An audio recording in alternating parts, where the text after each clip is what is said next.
Hello class, आज हम पढ़ेंगे पास्ट और पास्ट इंडेफिनिट टेंस के बारे में।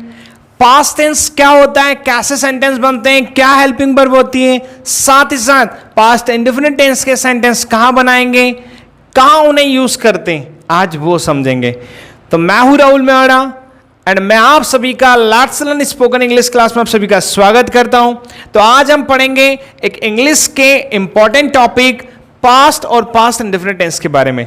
तो क्लास शुरू करते हैं।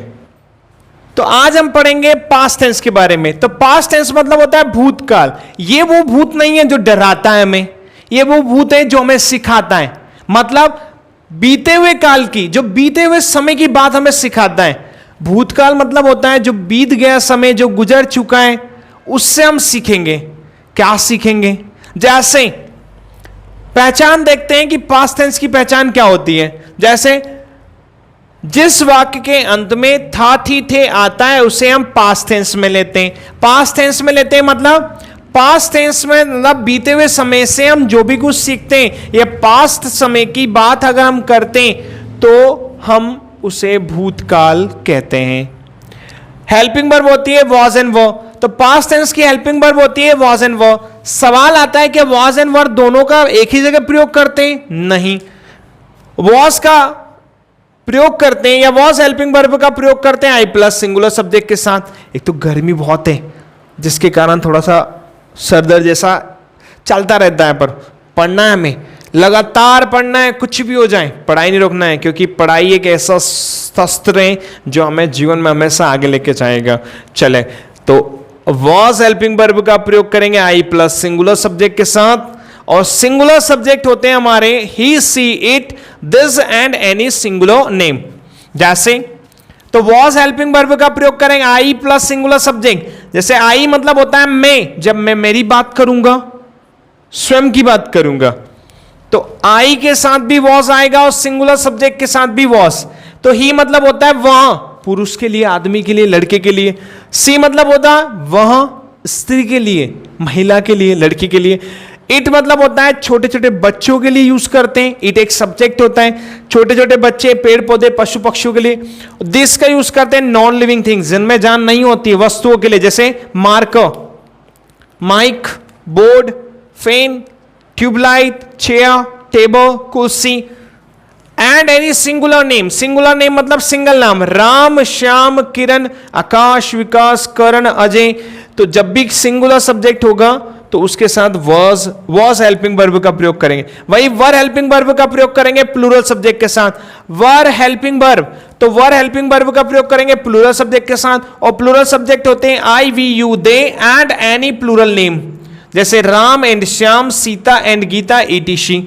तो अब जो प्लूरल सब्जेक्ट है, इसमें सर हमने आई सब्जेक्ट के साथ ऑलरेडी वॉज का प्रयोग कर लिया, तो हम वर का प्रयोग क्यों करेंगे? बिल्कुल सही बात है, हम वर का प्रयोग आई सब्जेक्ट के साथ नहीं करेंगे, लेकिन फिर भी हमारा आई सब्जेक्ट हमारा प्लूरल सब्जेक्ट तो है, तो वर हेल्पिंग वर्ब का प्रयोग करेंगे प्लूरल सब्जेक्ट के साथ। और प्लूरल सब्जेक्ट हमारे होते हैं आई, वी, यू, दे। अभी आई को छोड़ दो, तो we, you, they and any plural name. We मतलब होता है हम, यू मतलब होता है आप, दे मतलब वे, एक से ज्यादा, plural, and any plural name, एक से ज्यादा नाम। प्लूरल नेम मतलब एक से ज्यादा नाम। राम एंड श्याम हो सकता है, मतलब दो नाम हो सकते हैं, तीन हो सकते हैं, चार हो सकते हैं, पांच हो सकते हैं, बस एक से ज्यादा होना चाहिए। तो ये हो गई पहचान, ये हो गई हेल्पिंग वर्ब। अब जैसे आपको बताया था प्रेजेंट टेंस में हम मेन वर्ब का प्रयोग नहीं करते, तो जब प्रेजेंट टेंस में नहीं करते तो पास्ट टेंस में भी नहीं करते, फ्यूचर टेंस में भी नहीं करते, तो क्या करेंगे? नाउन का प्रयोग करेंगे। कैसे?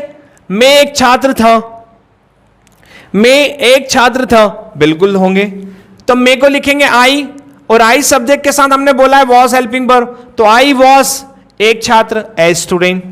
वहां एक छात्र था, वहां मतलब लड़का, ही के साथ वॉज हेल्पिंग वर्ब क्योंकि सिंगुलर सब्जेक्ट है, तो ही वॉज एक छात्र, ए स्टूडेंट। आप एक छात्र थे, आपके लिए हमने यू यूज करते हैं तो यू लिखा। यू हमारा प्लूरल सब्जेक्ट है, हेल्पिंग वर्ब आ जाएगी व, यू वो, एक छात्र, ए स्टूडेंट। तो अगर मैं बोलता हूं मैं एक छात्र था, आई वॉज अ स्टूडेंट, वहां एक छात्र था, ही वॉज अ स्टूडेंट, आप एक छात्र थे, you were a student, you were a student. और एग्जाम्पल, राम एक राजा था, Ram was a king, Ram एक नाम है, सिंगल नाम है, सिंगुलर सब्जेक्ट के साथ आ गया किंग। राम एक राजा था, राम वॉज अ किंग। किरण एक शिक्षिका थी, तो किरण वॉज अ टीचर। वे मेरे मित्र थे, तो वे मतलब दे हमारा plural subject, were helping verb, they वो मेरे मित्र, माय फ्रेंड्स। तो ये हो गया हमारा पास्ट टेंस। तो पास्ट टेंस के सेंटेंस एग्जाम में तो नहीं पूछे जाते हैं, लेकिन स्पोकन के लिए बहुत जरूरी होते हैं, समझने के लिए बहुत जरूरी होते हैं। चलिए इसके बाद नेक्स्ट पार्ट पढ़ते हैं, पास्ट इंडेफिनिट टेंस को। देखो सबसे पहले देखेंगे पास्ट इंडेफिनिट टेंस के सेंटेंस कहां बनाते हैं। तो जिस प्रकार प्रेजेंट टेंस में वर्तमान समय में हमारी कुछ आदतें होती हैं, जैसे हम सुबह उठते हैं, ब्रश करते हैं, तैयार होते हैं, नहाते हैं, नहाने के बाद ही तैयार होते हैं, नहाते हैं, तैयार होते हैं, नाश्ता करते हैं, स्कूल जाते हैं, कोचिंग जाते हैं, दुकान चलाते हैं, बिजनेस चलाते हैं, जॉब करते हैं, शाम को फिर आते हैं, परिवार के साथ बैठ के भोजन करते हैं, साथ में खाना खाते हैं, सो जाते हैं। ये रेगुलर वाली आदतें होती हैं। वैसी की वैसी हमारी पास्ट में भी रेगुलर आदत होती है।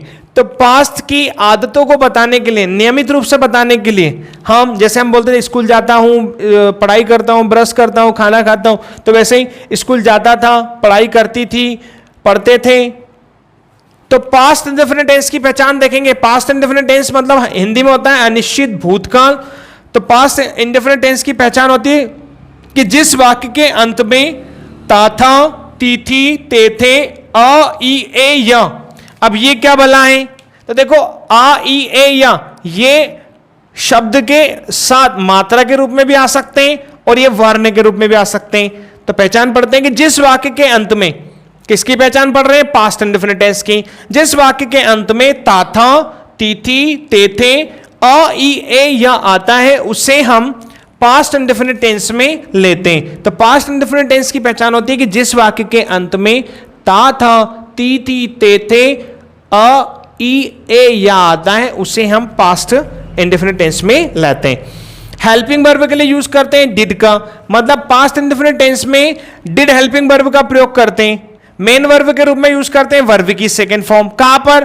पास्ट इंडेफिनिट टेंस में मेन वर्ब के रूप में वर्ब की सेकेंड फॉर्म का यूज करते हैं। तो यहीं पर डिड प्लस वर्ब की फर्स्ट फॉर्म भी होती है। जैसे अगर पॉजिटिव सेंटेंस होगा, अफर्मेटिव सेंटेंस होगा, तो वहां पे वर्ब की सेकेंड फॉर्म यूज करेंगे। लेकिन अगर वहीं पर नेगेटिव सेंटेंस बना, interrogative, interrogative negative, W W negative sentence बना, तो वहां पे यूज करेंगे डिड प्लस वर्ब की फर्स्ट फॉर्म। एग्जाम्पल देखेंगे कि मैं स्कूल जाता था। अच्छी बात है, स्कूल जाना चाहिए, क्योंकि स्कूल जाना ही स्कूल होते ही जाने के लिए वहां बहुत कुछ सीखने का मिलता है, इसलिए स्कूल जाना चाहिए। School life is the most important part of life, never ever, forever, always. मैं स्कूल जाता था, तो मैं के लिए लिखेंगे आई। हमने आपको बताया था present indefinite tense and past indefinite tense के पॉजिटिव अफर्मेटिव सेंटेंस में हेल्पिंग वर्ब का प्रयोग नहीं करते। एक बार और सुने, प्रेजेंट इंडेफिनिट टेंस और पास्ट इंडेफिनिट टेंस में प्रेजेंट इंडेफिनिट टेंस और पास्ट इंडेफिनिट टेंस के अफर्मेटिव सेंटेंस में हम हेल्पिंग वर्ब का प्रयोग नहीं करते। तो क्या करते हैं? मेन वर्ब की first form plus S, S, I, S का यूज करते हैं, या फिर वर्ब की सेकंड फॉर्म का यूज करते हैं। तो प्रेजेंट इंडेफिनिट टेंस में तो हम वर्ब की first form plus S, S, I, S का यूज करते हैं, लेकिन पास्ट इंडेफिनिट टेंस में वर्ब की सेकंड फॉर्म का यूज करते हैं। लेकिन जैसे नेगेटिव सेंटेंस बनाएंगे तो वहां पे डिड हेल्पिंग वर्ब आएगी और जो सेकंड फॉर्म रहेगी वो बन जाएगी फर्स्ट फॉर्म। तो ये तो मेन वर्ब हो गई। एग्जाम्पल देखेंगे कि मैं स्कूल जाता था, तो आई। अब यहां पे वर्ब, जाने की वर्ब होती है गो, लेकिन हमें सेकंड फॉर्म यूज करना है क्योंकि गो तो वर्ब की फर्स्ट फॉर्म है। तो आई वेंट टू स्कूल, वहां स्कूल गया, वहां स्कूल गया। ही, जाने की verb went, he went to school. उन्होंने इंग्लिश बोली, उन्होंने मतलब दे। बोलने की वर्ब होती है स्पीक, स्पीक का second form spoke, they spoke English, they spoke English. आपने अपना काम कर लिया, आपने मतलब यू। करने की वर्ब होती है डिड, यू डिड। डू होती है लेकिन हम सेकंड फॉर्म यूज करेंगे, you did your work, you did your work. मैंने हिंदी पढ़ी, मैंने क्या बोलेंगे आई। पढ़ने की verb read, I read Hindi, I read Hindi. तो ये हमारा था पास्ट टेंस और past indefinite tense. I hope आपको समझ में आया होगा। अगर आपको कोई क्वेरी रहती है तो हमें कमेंट करिए, हमें बहुत अच्छा लगेगा आपकी सहायता करने में। और अगर कुछ और कोई सा टॉपिक आपको समझना है तो हमें कमेंट करिएगा। अगर आप चैनल पर नए हैं तो वीडियो को लाइक करें, चैनल को सब्सक्राइब करें, अपने दोस्तों के साथ शेयर करें और हमें इसी प्रकार अपना सपोर्ट देते रहें, क्योंकि हमने 1000 सब्सक्राइबर्स क्रॉस कर लिए हैं। आप सभी का बहुत बहुत बहुत सारा थैंक यू सो मच, बहुत बहुत सारा धन्यवाद जो आपने इतना सारा प्यार दिया, इतना सारा सपोर्ट दिया, इतना सारा इम्पोर्टेंस दी, हमें सिखाया, क्योंकि हम भी सीख रहे हैं। We are learning because we are students, also we are student definitely. चलिए मिलते हैं नई वीडियो के साथ, अपना ख्याल रखिएगा। जय हिंद।